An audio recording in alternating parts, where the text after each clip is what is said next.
Hello, it's Sir Jimalot here, and I'm very blessed today to be in the home of the legend, a real rock and roll legend. His name is Michael Martineau. He was an, well, you know what, let's just bring Michael out and let him tell you.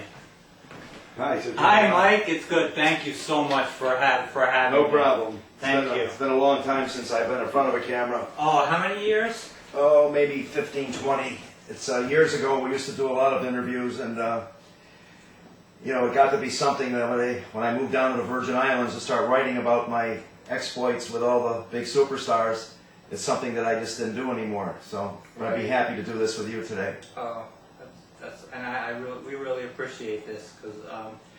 So tell me a little bit about your show business career. Like, who did you work with? And Okay, back in the old days, I was very fortunate to become an agent right when everything happened from England, when the Beatles came to this country.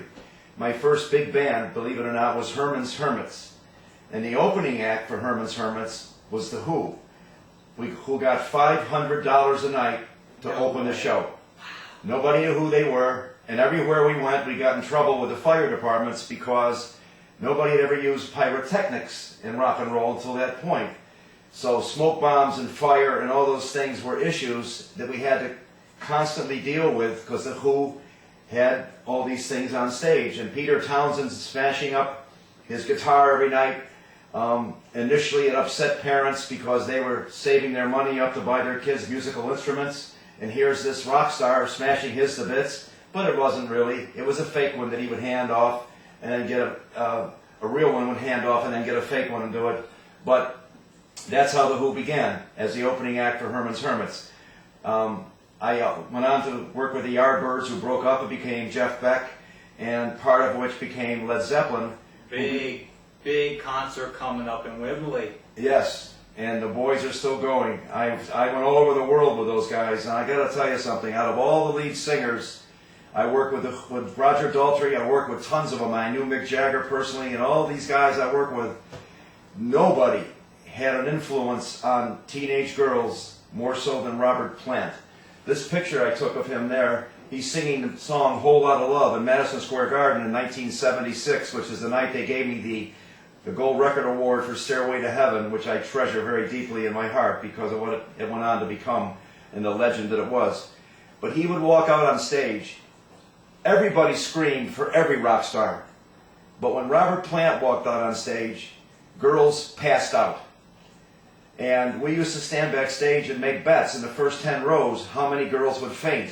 There was something about him, some magical thing that he has that nobody else had. That when he touched the microphone and he looked out at the audience, the screams turned into just totally passing out. And then, of course, the band played some of the greatest music in the world. I mean, I worked with Jimi Hendrix. Jimi Hendrix? Yes, I did. You know, they're doing a tribute to him at Trump Plaza in Atlantic City. Really? Yes, I kid you not. Would you like to hear a little bit about how that happened? Oh, I'd love to. Well, Jimi Hendrix was a musician that lived in the Haight-Ashbury area of San Francisco, was kicking around, not doing much. And one of my clients, Eric Burton and the Animals, which go way back to a song called House of the Rising Sun, the bass player, Chaz Chandler, and the manager, Mike Jeffries, saw Jimmy and said, wait a minute, let's think of a way to break you as something special. And they took him to England. And they put Mitch Mitchell, the drummer, and Noel Redding, the bass player, together with him and made this little trio and released a song called Hey Joe. They grew his hair out because nobody had ever seen an afro before. His guitar was strung backwards. He played it left-handed, all these things. And when the kids heard it in America, the press came out that this guy was somebody special from England. Now, the word England in those days meant everything was great. If you were from England, you at least got attention at the box office because of everything that was happening.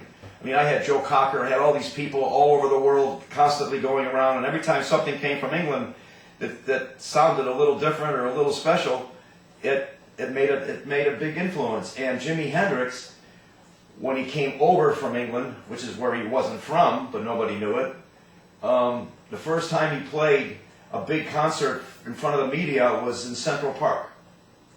And he came out that night and he rubbed his guitar on the microphone stand and did all these crazy things on stage, and he had this big afro haircut, and the kids just passed out. I mean, not like the girls for Robert Plant, but they, from the sheer magic of what they saw, the legend was born. And interestingly enough, is a former bass player from one group and a manager from that other group became the two guys who went on to help build Electric Lady Studios with Jimmy, with a guy called Eddie Kramer, who helped produce Kiss. And when Kiss were around, I did a lot of freelance photography. I did one of the album covers for Kiss, one called Kiss Live. It's a double album with a book inside that I did. So I got to know Eddie at that time period too. But at Woodstock, two people at Woodstock destroyed the place. They took all 4 million kids and just threw them on the ground. And that was Joe Cocker when he came out, and then when Jimi Hendrix came out and set fire to his guitar and did the Star Spangled Banner. I mean, that was Woodstock. I mean, And I was right there with the whole thing. well, you know, they only, what, how many people, 20,000 did they expect at Woodstock, and how many showed up? Well, they got 4 million. That's a, man. And I gotta tell you, there was never a rock festival after that that was this peaceful. It was 4 million little babies, all in the mud, with no facilities, no nothing, and they all got along, and they were all happy. Rock festivals I went to after that were not as pleasant. I've seen festivals where dogs were turned loose on kids that were being rowdy and all these things that happened. It was never the same after that. Even Woodstock 2 and all the other things that were tried. Never, ever, ever the same as that original Woodstock and those magical nights they had with those bands.